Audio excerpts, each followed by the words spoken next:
Just 10 questions. I'm Andy Johnson. My guest is Ms. Asiya Mohammed. She's the chief executive of an organization called Conflict Women.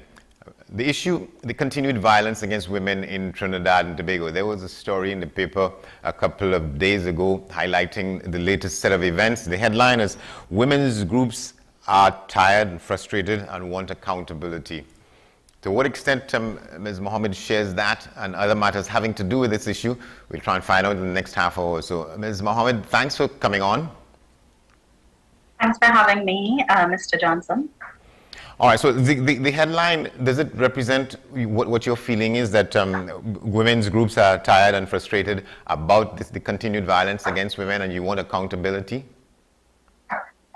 I think partially that's true, but I think what the headline does not consider is that a significant amount of work has also been done within the past 2 years, and we need to give commendation where it is due, right? So within the past 2 years, the government has partnered with the European Union and the United Nations to roll out a pretty significant initiative aimed specifically at eliminating gender-based violence across Trinidad and Tobago. And whilst we're looking at the past 2 years, and we know that you roll out a program today, you may not see the results until the next 4 to 5 years. I think we still need to recognize some of the good work that has been happening. On the other side, and where the headline, reflects some of the sentiment and feeling, is the rise in femicides and the rise in domestic violence that we still continue to see across the country. So while more is being done, we certainly need even more to be done. And, me, myself, at least within Conflict Women, we work with rape and domestic violence survivors on a daily basis. And it has been a quite challenging time. You open the newspaper and another woman has been murdered. The reports of domestic violence during the pandemic, we know that the UN Secretary General used the term shadow pandemic, meaning that domestic violence was expected to rise during the pandemic. And as a result, what he urged governments to do is ensure that gender-based violence was taken into account in terms of being prioritized in terms of national strategies to address COVID.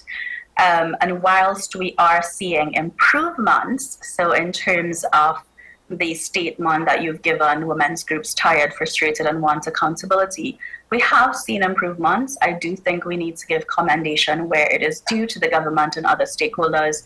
We still are fighting a major fight to end gender-based violence, and a lot more work is required to accomplish this. Two things here. One is that is a sense in this case of while the grass is growing, the horse is starving. So you see there are measures in place, but they haven't borne sufficient fruit while the incidence of this continues, and in some cases it's mushrooming. Yeah, that's correct. It's such a long issue. I mean, domestic violence, gender-based violence in this country, femicides have been happening for decades, right? And we have not really seen, and this is not one specific government, this is subsequent governments, we have not really seen them prioritize gender at the level they should have prioritized it.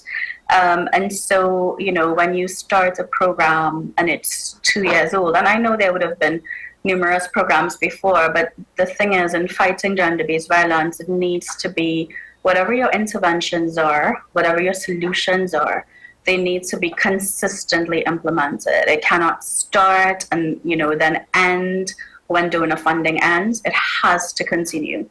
You have to show up on a daily basis and also give survivors an alternative, right? So a lot of survivors are feeling the sentiment is. So even more than women's groups, what I would say in terms of the statement you were showing on the screen is I would actually say survivors of domestic and sexual violence are tired and frustrated and want accountability. And that statement would be 100% true, right? Because they have faced so much during the pandemic. And in terms of trying to access the simplest of services, whether it is a COVID grant, whether it's trying to apply for housing or accommodation, getting into a safe house, a shelter, having services, for some of them having basic food supplies. You know, we know that when I would have testified as part of the Alliance for State Action to End GBV in front of the Joint Committee on Family Violence earlier this year, one of the things I raised was survivors who had been evicted during, you know, the pandemic, etc. And so oftentimes what happens is the social services are available. It's not that they are not available. They are available, but there is no kind of fast-tracking methodology for a survivor of domestic or sexual violence to go in and receive any kind of fast tracking of her case, which is a challenge because you may have a survivor applying for a food card during a pandemic and having to wait several months before that is granted, right? You may have, I mean, I've personally had to accompany survivors to court, and it's not a nice situation. During the pandemic, we know that the services within the courts were limited. We know that there were huge amounts of delays, and all these things have impacts and effects on a survivor's safety and the safety of her children. And our role and our duty, and also the role of the state and state services, is not just to provide a service, but it's just to provide a quality service in an efficient timeline to ensure the safety and protection of survivors of GBV. All right, you say here that, or in our discussions, that in the piece, we have found ourselves in a precarious situation attempting to navigate multiple emergencies. So put that against what you say that, well, this issue has not been sufficiently prioritized. And you think it's because of that the powers that be are having to handle too many things at the same time, and the effort that should be placed in this is lost somewhere? I think there's a lack of understanding of gender, Andy. I think that's the major problem. People are not really looking at a lot of what is happening through a gender lens. And unless you look at what's happening through a gender lens and understand the differential in terms of power dynamics, you are unlikely to prioritize gender. And I think that's what's happening. So, for example, when there was the National COVID Recovery Committee that was established a couple of years ago, I'm sure you would recall it, there was not a single representative of the women's movement on that committee, right? Now, mind you, the representative from the Single Fathers Association was on that committee, but not a single rep from the women's movement. And why is this challenging? Because we know that health pandemics, climate change disasters, food insecurity, etc., affect women and children disproportionately to the way it affects men. So because of this, the UN Secretary General correctly urged that gender-based violence be prioritized within countries and member states within their national, strategies to address COVID. I mean, and how do you prioritize gender-based violence if you don't have a single representative of the women's movement on the committee tasked with recovery from COVID, right? It's not sufficient to say that we have a part of the office of the Prime Minister. It's been there since in the previous administration as well, responsible for gender affairs. Yeah, I mean, that's correct. But at the same time, when you have a committee comprised of more than 20, 25 people, and you don't have a single, not one, representative from the women's movement, right? That is not acceptable. And yes, we do have,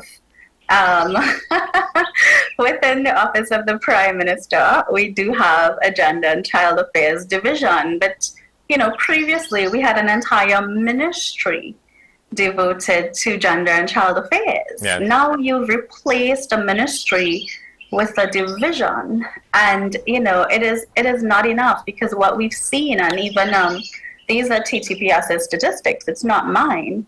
They actually reported a very significant, more than 200% increase in domestic violence reports in March 2021, I believe it was, compared to 2020, or 2020 compared to 2019. But the point was, there was an extreme increase in the incidence of domestic violence reports. Now, if your country from 2010 to 2015 had an entire ministry devoted to gender, and you've now happily replaced that with a division within the office of the Prime Minister, which has very few staff members, if we're being fully transparent here, what exactly are you saying? When I look at the national budget, and I see a very limited percentage allocated to gender, what exactly are you saying to me? You might say, okay, well, it's under social development, it's incorporated under national security, and I get that, I understand that, but at the same time, gender itself needs to be prioritized, and I'm not really sure that is happening. I think people are looking at the economy and thinking, let's prioritize the economy, not realizing, hold on, there's an intersectionality there. When a lot of businesses close, when manufacturing closes, when entrepreneurs can't sell their products, a large number of these people who are affected are women. And a lot of these women are leading single-headed households. All right, so let me ask you, what do you make of the fact then that under that administration in which there was a minister and a ministry for gender affairs and so on, but that minister left the job under some circumstances that probably haven't been properly and thoroughly interrogated. What would have happened there then, and to what extent that would have sort of compromised or undermined the whole thrust about treating with gender affairs in the way that it should be treated? What may have Well, gone we on? first have to ask the question, Andy, and I think, I really enjoy facts in my line of work, right? So did the minister in fact leave the job? Was the minister shuffled out of the position? What exactly happened, right? So I think we need facts here. I think we have to be very careful when we make very specific statements, unless we, of course, have the evidence and the facts. And I think also gender is an investment, right? If you have a minister there for the very first time, or for one of the first times in the history of the country, you have a minister of gender, right? And for whatever reason that doesn't work out, it doesn't necessarily mean that you get rid of the entire structure, right? It may mean that you make certain changes, and you have certain changes to put in place. And I will put on record that I have, a lot of respect for that former gender minister, who did quite a lot of work while she was in that position. So I think we need to be mindful first of all, we need to be mindful of women in politics, right? Auntie Hazel Brown would always say that the place for women is in the House of Parliament, right? And I think we need to be very mindful of that, because what we're seeing right now, yes, we're seeing attempts to impact gender, but I'm not seeing the level of commitment and, political will to actually create changes. We're seeing situations where persons are being charged for sexual assault and abuse, and the case is taking a very long time to be called. The safety and security of survivors, of children, of young women, is being jeopardized. So when you come to the issue of reporting, a lot of women are choosing not to report, and we have to ask ourselves as a community, as a society. I think we really need to have these deep, honest conversations. So thank you for inviting me today, Andy. But Before you make that point, we need to take a break. We'll come back on that about what you say. We need to have these deep, resounding conversations. Like, we'll come back on the other side. Stay with us. This is 10 Questions. We'll be back in a moment.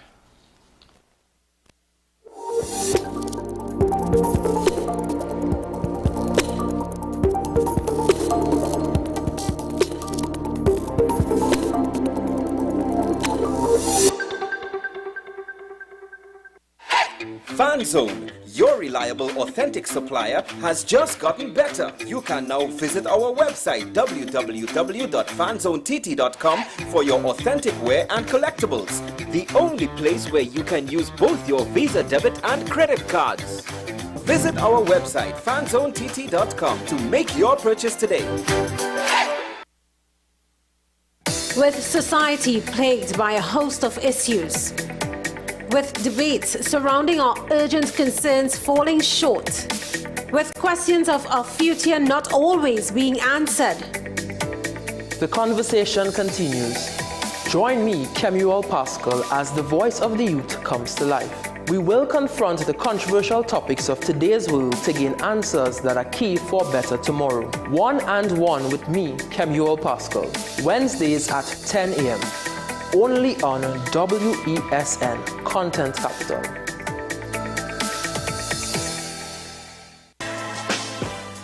Let your voice be heard. Call Madam Fix It on WESN, the only place that effectively helps you with your woes. Having problems getting onto government agencies, water woes, NIS and pension problems, potholes, and much, much more. Call me, Madam Fix It, every Monday, Wednesday, and Friday, right here on WESN. Let me fix it for you.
This is 10 Questions here on WESN. Welcome back to the program. We're talking about the prolonged and the continued incidences of violence against women in Trinidad and Tobago. Our guest, Ms. Asiya Mohammed, Chief Executive Officer of an organization called Conflict Women. You say we have to have these deep, resounding conversations. You're saying that at this point still we're not having them, or we're not having them in the manner in which they should be conducted? Yeah, that's correct. I definitely feel we need to have a lot more deep, honest conversations. And these need to happen at different levels. I mean, I'm seeing some good conversations happening at the level of government, with our multilateral partners, etc. Some good conversations at the level of civil society. But I think we need to get back to where it matters most, which is in the community. Conflict Women has never stopped working in the community throughout the entire pandemic. You know, we've continued our work with our survivors. We've put all our programs online on entrepreneurship, you know, providing them with mentorship, seed capital to start their businesses, etc. And, you know, a lot of training, a lot of free business training, etc. Everything was virtual during the entire pandemic. And we're now beginning in person again. I think a lot of conversations need to happen. And I feel like too often we speak about gender-based violence and there's an elephant in the room, right? A lot of people will say, oh, well, from an ethical perspective, you know, you shouldn't really be interviewing a survivor. But at the end of the day, no one is better placed to share about their experience and their challenges than survivors. And so for me, like, whenever I'm in an interview, etc., I try as much as possible to reflect some of the challenges I know our survivors face. And at the end of the day, for me, policy comes down to the people you serve. The government is there for what purpose? The government is there to serve the people, right? We are all here, even myself, I do this work to serve others. So we need to be very mindful of the quality and efficacy of our service delivery. All right, the situation is such that what we have before us, the information is that there have been 44 women taken out in one way or the other in Trinidad and Tobago in this year alone. Some of the dissecting the numbers, I saw a report from the police saying that, well, 7 of them were because there are women involved in gangs and so on. So, but the majority of it is it domestic violence. And I wanted to bring up the issue, the case which led to the last set of reporting on this. The lady called Marissa Edwards. She was killed by a man with whom she was friendly, who she was going out with, but about whom her relatives had warned her against. I'm asking that to say, to what extent sometimes it is difficult to have interventions in this area of violence against women, domestic violence. Yeah, I mean, the thing is, domestic violence, family violence, it is a societal issue, right? So, for example, a woman can be in a situation of abuse. She can be in a situation where she knows she's not safe and her life is threatened. And there can be a lot of women around her or family members or people who will warn her against that person. Now, the question is, right, who does the onus fall on to provide protection for that woman? Who has the responsibility to protect her and make sure that she is safe, right? Now, we've had a lot of situations like that. I'm not familiar in this case whether she would have made police reports, whether she had a protection order, etc. I don't know. Well, none of that, because she told her relatives don't get involved in her business. So it doesn't seem as though she thought she was in any danger. I mean, I understand, but at the same time, the police has a very critical role to play. The people around her have a role to play. You see, the thing is, at the end of the day, does she see a way out of that situation? Right? She may be very well aware why she's telling her relatives not to get involved. If she knows her husband is mentally unwell and he can be a risk to their safety, let's be very clear. We have a lot of men who say to their partners and their wives and their girlfriends, if you go by your mother, I will come and kill your mother. If you try to reach out to your sister, I will find you there and I will attack your sister. Right? So a lot of times women may say something like this and they're actually doing it to protect their families. We have to I think we have to be really nuanced in how we approach things like that. And I'm definitely not one to ever blame a survivor. A lot of times, if the support structures are not in place, if she does not feel safe to apply for a protection order, if she does not feel safe to report, that's a failure on the system. So then how when you say the system, because you say that it is a shared responsibility, but in a case like that, so what prospects are there for situations like that to work out without what we see here, without the numbers going up, without the incidents happening? Yeah, I mean, it's like this all around the world, Andy. Like, we have to be responsible for each other. One of the biggest concepts, I personally started doing this work after time in Eastern Congo, in Goma, and in the Democratic Republic of Congo. And there we have a proverb which is called Ubuntu.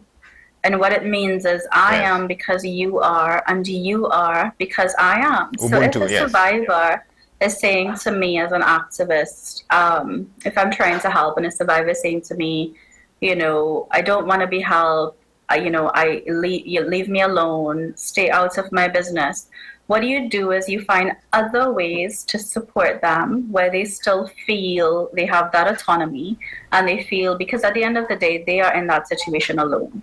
Let's be clear, nobody's in that situation with them. It is their situation. The children might be in that situation with them. They have to navigate that situation, right? But if a survivor wants to be left alone, there are other things we can do as bystanders, as family members. We can say, okay, would you benefit from therapy? I understand that what you're facing right now is private. You may not want to discuss it. Can I refer you to a good psychologist? Can I refer you to a good therapist, right? There are referral pathways that we can use to continue to help and support someone. Okay, I understand you want me to stay out of this business, but do you need help with the kids? Can I support with the kids? Can I provide you some finances at the end of the month? Do you have a good job? I support, because a lot of times what we see is survivors don't have strong support networks. They don't have people they feel they can depend on. So I want to ask you, take you back to the statement that you're talking about Ubuntu, because it is something that I think the first person I heard talking about it was Dr. Gwendolyn Williams, and again, she'd spent some time across different countries in Africa and so on. So sorry, Andy, I'm not hearing you very clearly. Can you repeat? I'm talking about the concept of Ubuntu. The first person I heard speaking about it was Dr. Gwendolyn Williams. Again, she had spent some time in some countries in Africa and came back and was promoting that as a kind of alternative. To what extent we have embraced it, or should we be embracing it further to address this question? Yeah, I mean, I'm glad to hear that he spoke about it. I personally don't know him. No, it's a woman. Never would have met him. But I definitely feel like, for example, I was chatting with a diplomat here who had said to me years ago in her country there was a problem with domestic violence and women being attacked. And she said what the people in that community did is the bus drivers, instead of dropping the women and the girls only to the bus stop, which would have been, what is the instruction, they actually took it upon themselves to bring the young ladies home to their door to make sure that they would be safe, right? And the thing is, how many people, working in banks or in the financial sector or in the budget sector, how many people are actually engaging on a daily basis with survivors of domestic and sexual violence? And saying you don't know a survivor, that's a cop-out. That's not good enough, because 1 out of every 3 women has been, is, or will be a survivor, right? We all have a responsibility to help and do more within our community. And it can't just be, I'm going to work, I'm looking at profitability, we've been really lucky actually at Conflict Women. The Bankers Association of Trinidad and Tobago, they've come forward, they supported us. They did 8 sessions of financial training for our survivors in terms of opening their own businesses. We have support from Ernst & Young, etc., right? The point is, however, that we need more and more people to get involved and realize that I am also responsible for my community. And if I'm not a part of the solution, then by default I am part of the problem. All right, we're gonna have to leave it there, but I wanna tell you that we would like to have you back, because you made some statements about the existence of what still is, at least from how it's reported here from your saying, a draft strategic plan to address it. So the question is, to what extent it still remains a draft, and where has it gone in terms of being implemented? But we'll have to come back on that at a future time soon from now. But thank you very much for talking with us on this issue. Okay, thank you for having me, Mr. Johnson, and thanks to your team as well. Have a great day. You're very welcome. You too. Thank you very much. This has been 10 Questions. I'm Andy Johnson. Thanks for watching. We'll see you next time.